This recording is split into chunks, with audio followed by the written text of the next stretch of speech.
Get ready for this creepy story. It's gonna be really spooky.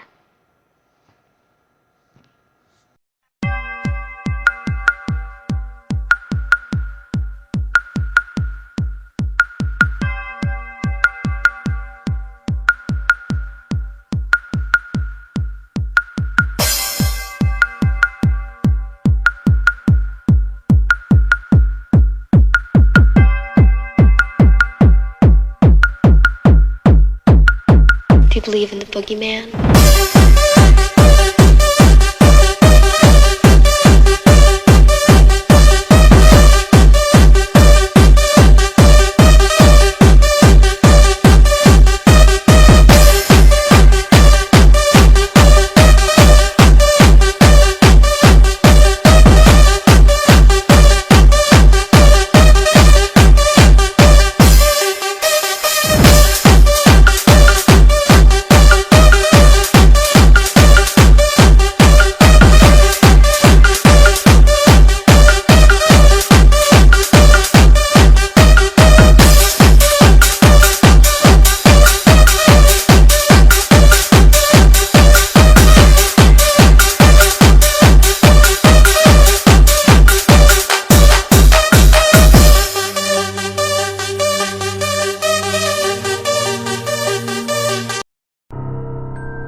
So before we start the video, I'm wearing my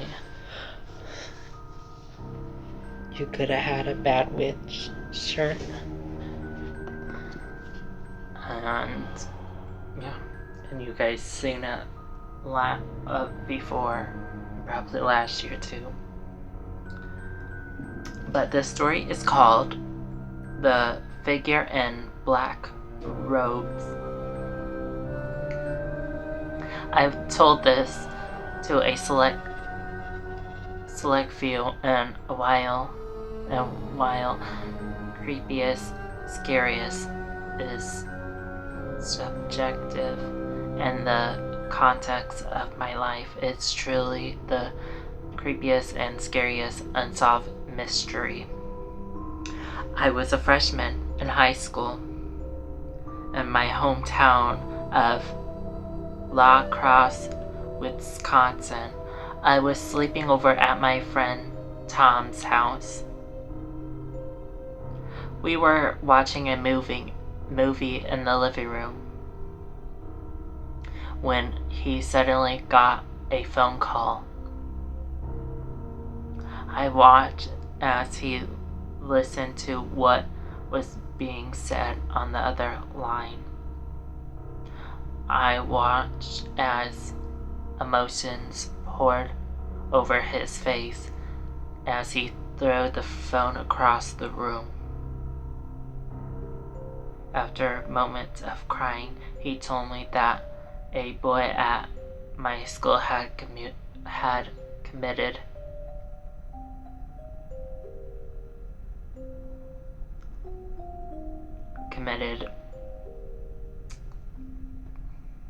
suicide. Now I know this boy was only boy through seeing him in the halls. My friend Tom and I didn't go to the same high school, but Tom had gone to middle school with this boy. Apparently, Tom bullied him during those years. He wasn't proud of it, and to be honest, I was pretty surprised because he was a great guy. He had other remotes. We decided to sneak out and go for a walk. This year was roughly 1990, maybe 1991. We were freshmen in high school. Now sneaking out was nothing new. We always did it. at the same time we decided at the time we weren't into drugs, alcohol, or partying. We just like the freedom of walking the streets at night. The decisions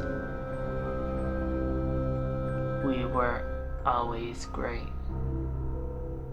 The discussions were always great. Normally we go walk through the big cemetery that was near my house. It was behind the train tracks that still run through Law Crossing to this day. We love the danger of the cemetery, the scares. We were kids. It was a rite of passage as we walk along the train tracks leading to the cemetery. We stop to this day. I can't explain why. We had walked into that cemetery a dozen times, and on scarier nights. For whatever reason, we didn't want to go in there. I don't know if the thought of death on our minds due to my classmates' suicide was a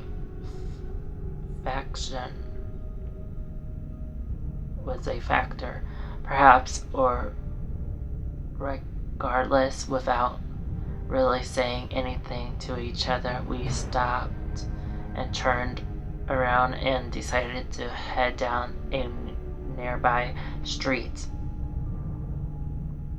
Now in this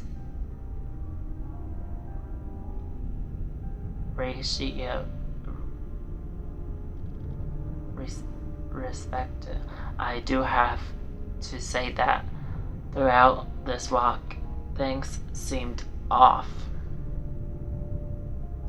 There wasn't a car in sight. This was a suburb.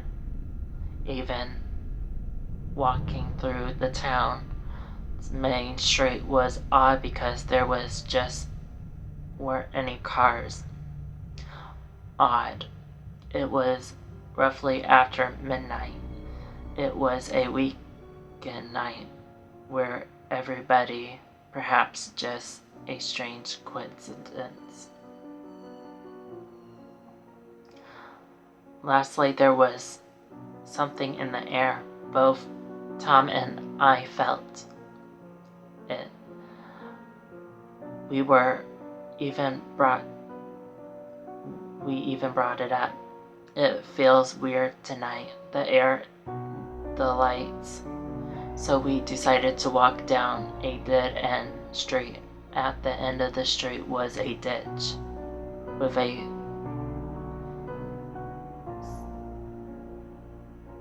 stumble up and down and up the trail that led to the street that I lived on. Simple enough. Kind, and keep in mind as I get into the horrifying part of this story that we were in the suburbs. There weren't old creepy houses with strange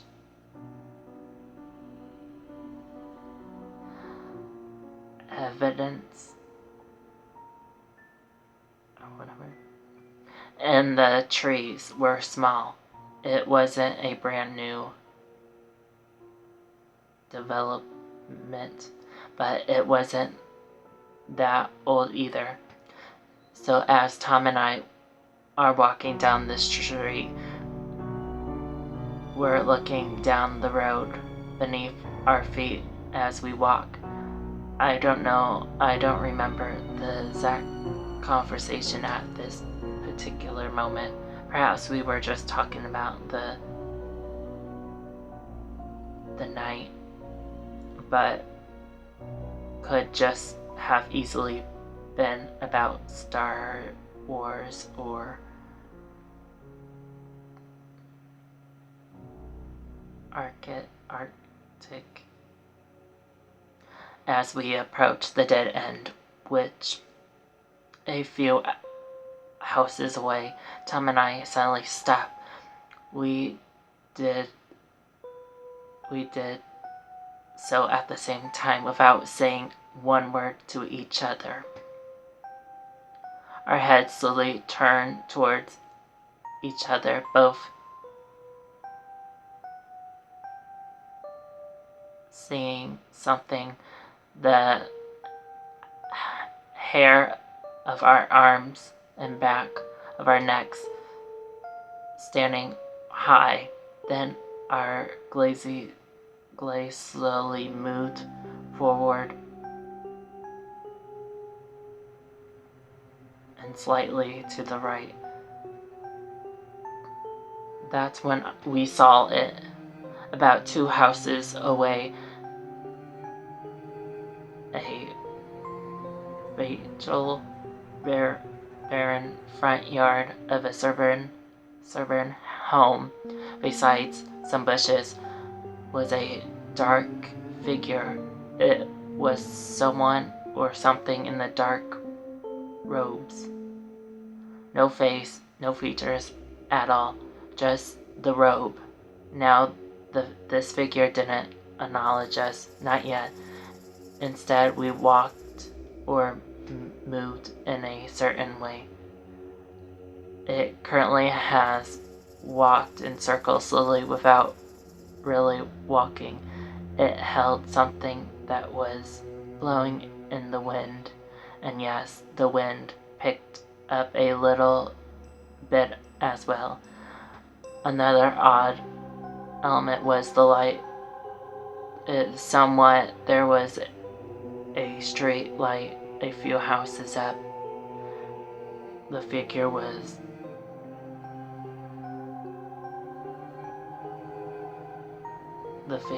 it was.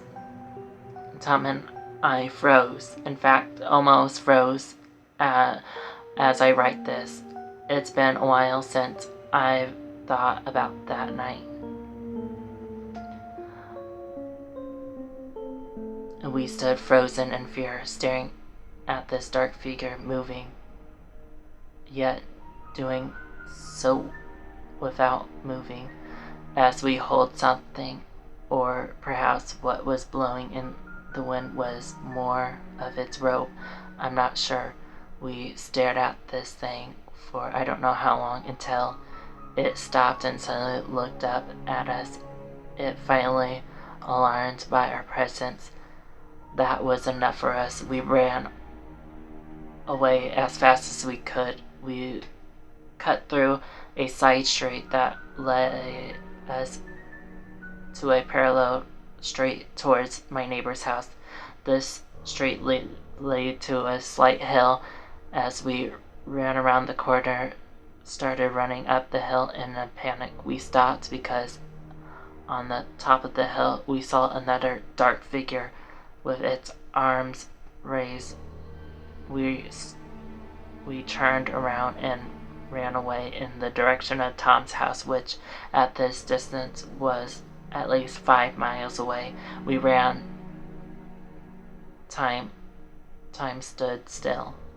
The next thing I remember, we were lying in the middle of the country yard of some other neighborhood that we never been in. Gasping for air, we sat up without saying a word. We walked in silence back to his house.